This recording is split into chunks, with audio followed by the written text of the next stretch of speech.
आपको दिखेगा जहां एक और जरूरतमंद छात्रों के लिए यूपीएससी और राज्य पीएससी के लिए हमने तैयारी के लिए विभिन्न माध्यमों से सहायता प्रदान की है। भारतीय जनता पार्टी के गुजरात राज्य हो, मध्य प्रदेश हो, उत्तर प्रदेश हो, यहां मैंने बहुत सफल योजनाएं चलाई हैं।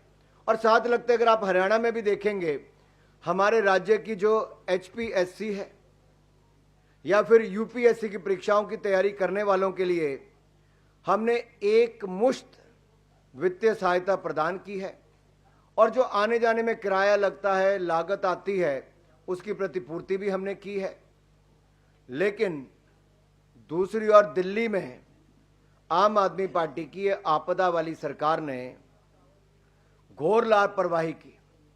15 मिनट की बारिश में सीवरेज भर जाते हैं। ये जो झीलों की नगरी बनाना चाहते हैं तो झीलें यहां पे उत्पन्न हो जाती हैं और हमारे सिविल सर्विस के जाने वाले जो हमारे ऐसे अभ्यर्थी थे उनकी डूबकर मौत हो जाती है। ये दिया है आपदा की दिल्ली की सरकार ने। लेकिन अब हम दिल्ली के युवाओं के लिए राज्य की विभिन्न प्रतियोगी परीक्षाओं की तैयारी में उनको सक्षम बनाने के लिए एक मुश्त 15,000 रुपये की वित्तीय सहायता प्रदान करेंगे ताकि वो प्रतियोगी परीक्षाओं के लिए अच्छी तैयारी कर सकें, उनके माँ बाप पर कोई बोझ ना बने, हमारे दिल्ली के युवा शानदार रिजल्ट दे सकें और परीक्षा केंद्र की यात्रा की लागत भी और आवेदन शुल्क की 2 अटेम्प्ट तक प्रतिपूर्ति हमारी भारतीय जनता पार्टी की सरकार करेगी। ये वायदा है हमारा दिल्ली के युवाओं से। और दिल्ली के युवाओं से कहता हूं, ये मोदी की गारंटी है जिसकी पूरा होने की भी पूरी गारंटी है। अगला मैं आपके सामने रखना चाहूंगा, हमारे अनुसूचित जाति वर्ग के इनकी कितनी अनदेखी की है। मेरा केजरीवाल जी से सवाल है, मेरा आम आदमी पार्टी से सवाल है, अतिशी जी कहने को मुख्यमंत्री है या नहीं किसी को पता नहीं है। 5 वर्षों में जितनी मेरे हाथ पर उंगलियां है ना साहब, 5 वर्षों में केवल 5 एससी छात्रों को स्कॉलरशिप छात्रवृत्ति दी है इस आम आदमी पार्टी ने।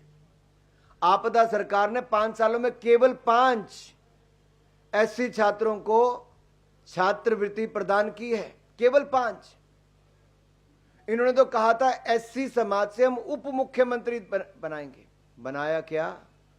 5 नहीं 11 साल बीत गए। लेकिन भारतीय जनता पार्टी की जहां जहां सरकारें हैं, आप देखिए हमारी केंद्र की सरकार में जब से मोदी जी की सरकार आई, अनुसूचित जाति वर्ग के कल्याण के लिए हमने 250 गुना 250% यानी कि 2.5 गुना की वृद्धि की है।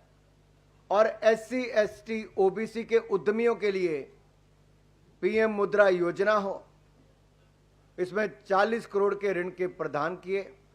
स्टैंड अप इंडिया हो, उसमें हमने एससी एसटी और महिलाओं के लिए उपलब्ध करवाया है। और एससी छात्रों के लिए नरेंद्र मोदी जी की सरकार ने 34 लाख से अधिक एससी छात्रों के लिए, शेड्यूल कास्ट कम्युनिटी के मेरे अनुसूचित जाति वर्ग के भाइयों बहनों के लिए 3,546 करोड़ रुपए की छात्रवृत्ति प्रदान की है। कहां आपदा सरकार के 5 लोगों को, 5 एससी छात्रों को दिया और दूसरी ओर हमने 34.5 लाख एससी छात्रों को 3,546 करोड़ रुपए की स्कॉलरशिप प्रदान की है। Yes, you have heard it right. 34.5 lakh SC students have got 3,546 crore rupees of scholarship from the Narendra Modi government. And the Gujarat government provides to the SC students who are getting training in the ITI colleges 400 rupees per month as a stipend. और मैं आज जो कहने वाला हूं अपने दिल्ली के सभी वरिष्ठ नेताओं के साथ, अध्यक्ष जी के साथ, रामवीर जी के साथ और बाकी नेताओं के साथ, कि हम दिल्ली में तकनीकी और व्यावसायिक पाठ्यक्रमों के जो हमारे छात्र छात्राएं हैं उनके लिए स्टाइपेंड योजना शुरू करेंगे। किसके नाम पे? डॉक्टर भीमराव अंबेडकर स्टाइपेंड योजना होगी, जिसके अंतर्गत हम आईटीआई और स्किल सेंटर पॉलिटेक्निक आदि में पढ़ रहे हमारे अनुसूचित जाति के विद्यार्थियों को 1,000 रुपया प्रति माह स्टाइपन देंगे। जी हां, 1,000 रुपया प्रति माह स्टाइपन शेड्यूल कास्ट कम्युनिटी के अपने भाई और बहनों के लिए जो ITI स्किल सेंटर पॉलिटेक्निक में पढ़ रहे हैं, उनको दिल्ली में हम देंगे हमारी सरकार बनने के बाद। जो आपदा सपनों में नहीं सो सकती, हम दिल्ली के युवाओं के उन सपनों को साकार करेंगे मोदी जी। अगला जो मैं आप सबके सामने रखने वाला हूं, आपने देखा होगा, ठंड हो, बारिश हो, तपती गर्मी हो। अगली स्लाइड पे अगर आप जाएंगे तो NDA सरकार में महाराष्ट्र में हमने ऑटो और टैक्सी ड्राइवर के लिए एक कल्याण बोर्ड की स्थापना की है, जिसके तहत ड्राइवरों को पेंशन, उनके उपचार यानी कि चिकित्सा उपचार के लिए वित्तीय सहायता प्रदान की जाती है, उनके बच्चों को छात्रवृत्ति दी जाती है। लेकिन अगर आप दिल्ली में देखें तो आज से 11 साल पहले ऑटो के पीछे अपनी फोटो लगाने का काम तो इन आपदा वालों ने किया था, वो आज तक फोटो ही लगाते हैं। ऑटो वालों के लिए कुछ नहीं किया इन्होंने, कल्याण बोर्ड की स्थापना नहीं की आपदा वालों ने, और आपदा वालों ने ऑटो टैक्सी ड्राइवरों के लिए 2025 से अब तक कोई कल्याणकारी योजना नहीं लॉन्च की। और मेरी खुली चुनौती अरविंद केजरीवाल जी से, अगली बार मीडिया के सामने आए तो जवाब दें, क्यों उन्होंने SC समाज के हमारे विद्यार्थियों के लिए क्यों केवल 5 बच्चों को स्कॉलरशिप दी, और क्यों ऑटो टैक्सी ड्राइवर वालों के लिए कल्याण बोर्ड स्थापित नहीं कर पा पाए, क्यों कल्याणकारी योजना नहीं करवा पाए। अगर अरविंद केजरीवाल जी को चेहरा दिखाने का इतना शौक है तो जवाब दे, मुंह खोलें, इन सवालों का जवाब दें। कल्याणकारी योजना क्यों नहीं शुरू की ऑटो टैक्सी वालों के लिए? आज हम मोदी जी की गारंटी यहां देकर जा रहे हैं आप सबके सामने। ऑटो और टैक्सी ड्राइवरों के लिए हम auto taxi driver welfare board बनाएंगे, कल्याणकारी बोर्ड बनाएंगे, और इसका गठन करने के बाद हम 10 लाख रुपए तक का जीवन बीमा और 5 लाख रुपए तक का दुर्घटना बीमा हम अपने टैक्सी ड्राइवर और ऑटो वाले भाइयों को देंगे, उनके बच्चों को प्रदान होगा। कहीं ईश्वर ना करे कोई ऐसी घटना घट जाए कि किसी की जान चली जाए, तो उनके परिवार वालों को 10 लाख रुपए तक का जीवन बीमा मिल जाएगा, 5 लाख रुपए तक का दुर्घटना बीमा मिलेगा।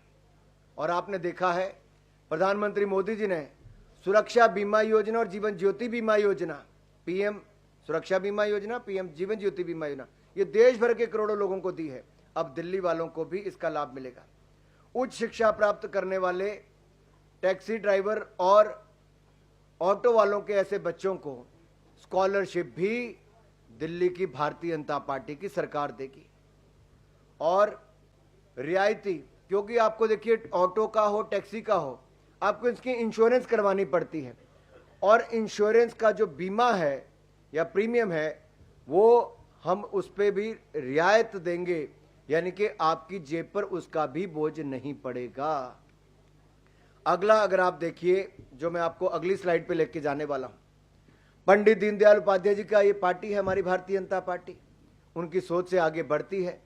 अंत्योदय हमारी सोच में है, और अंत्योदय के सिद्धांत पे चलते हुए गरीबी रेखा से बाहर निकालने का कार्य हम लगातार करते आए हैं।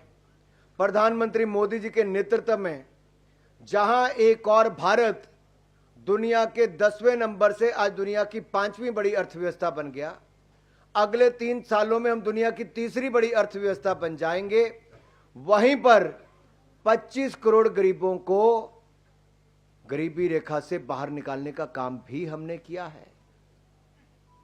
4 करोड़ पक्के मकान भी बनाकर दे दिए, 3 करोड़ पक्के मकान नए और देने के लिए लाखों करोड़ रुपए और खर्च कर दिया, यानी कि कुल मिला के 7 करोड़ लोगों को देश में पक्के मकान बनाने का काम मोदी सरकार ने किया। 12 करोड़ बहनों को रसोई गैस का सिलेंडर दे दिया,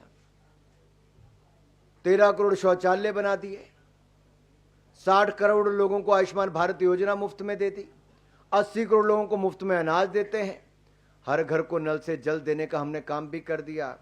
अब जब मैं अंत्योदय की बात यहां पर कर रहा हूं तो मैं उन बहनों और भाइयों की बात कर रहा हूं जो कमजोर वर्गों से आते हैं और डोमेस्टिक वर्कर्स को क्योंकि ये अनऑर्गेनाइज सेक्टर में आता है, असंगठित क्षेत्र में आता है।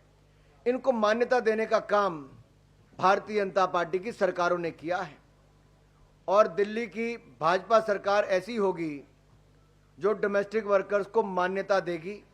उनके लिए कल्याणकारी योजनाएं हम चलाएंगे और डोमेस्टिक वर्कर्स वेलफेयर बोर्ड, यानी कि हमारे जो घरों में काम करने वाली, आप किसी को बाई कहते हैं, किसी को भाई कहते हैं, ऐसे काम करने वाले मेरे भाई बहन जो घरों में काम करते हैं, जो ऐसे असंगठित क्षेत्र में काम करते हैं, जो सफाई करने वाले, रोटी बनाने वाले, कोई और काम करने वाले हों, उन सब के लिए वेलफेयर बोर्ड का गठन करेंगे और उनको भी हम 10 लाख रुपए का जीवन बीमा घरों में काम करने वाले भाइयों और बहनों को देंगे।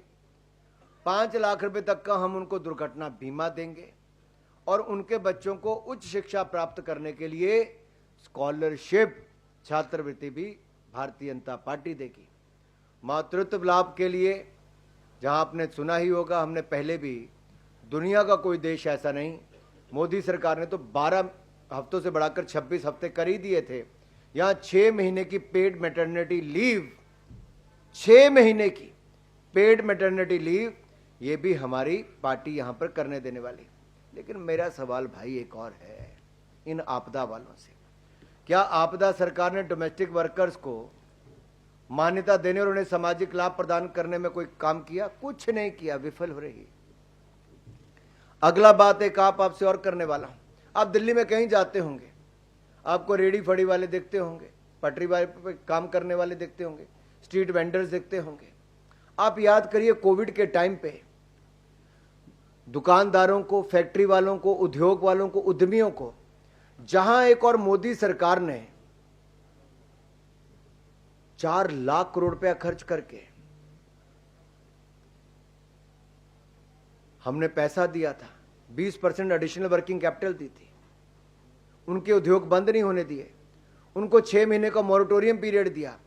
वहीं पे रेडी पटरी, ये रेडी फड़ी लगाने वालों को भी, स्ट्रीट वेंडर्स को भी हमने एक नई योजना लेकर आए थे, प्रधानमंत्री स्वनिधि योजना। और पीएम स्वनिधि योजना के अंतर्गत देश भर में 68 लाख से ज्यादा स्ट्रीट वेंडर्स को 50,000 रुपए तक का कोलेट्रल फ्री, यानी कि कोई घर जमीन कुछ गिरवी नहीं रखना पड़ता, कोई गारंटी नहीं देनी पड़ती, ये ऋण उपलब्ध कराया तो नरेंद्र मोदी जी की सरकार ने। और दिल्ली में लगभग 1,90,000 स्ट्रीट वेंडर्स को इसका लाभ मिला। 10,000 मिला, किसी को 20,000 मिला, कोई 50,000 रुपए तक पहुंच गया।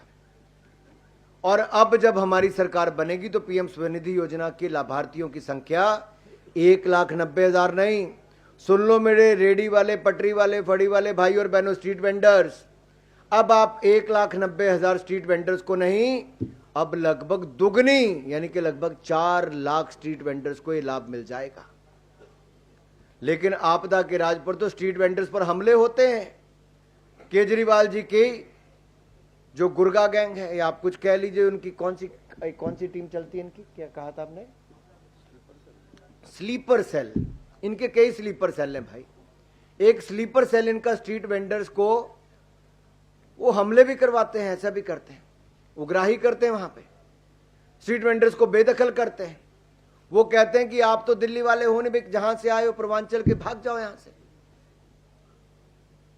और आपको याद होगा 2021 में ये स्ट्रीट वेंडर्स ने मुख्यमंत्री आवास के बाहर एक बहुत बड़ा धरना प्रदर्शन भी किया था, नहीं किया था?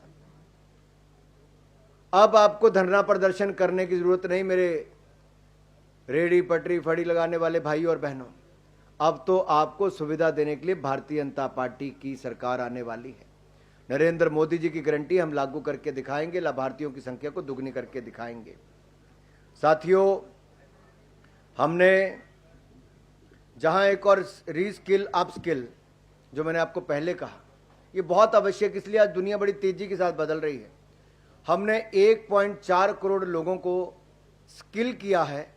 दुनिया की सबसे बड़ी स्किल्ड मैन पावर हम भारत में बनाना चाहते हैं। We want to make India the world's largest skilled man power, and for that we already have a skill ministry in place, and we have done, if you look at 54.27 lakh reskilling and upskilling programs have taken place. इतने ज़्यादा युवाओं को हमने वहाँ पे किया है। दिल्ली में भी हम उनको और रीस्किल अपस्किल भी करेंगे और स्किलिंग का प्रोग्राम भी हम आगे बढ़ाएंगे। मुझे अपनी बात यहाँ तक रखनी थी। आपके मन में कोई और सवाल हो तो आप उठा सकते हैं।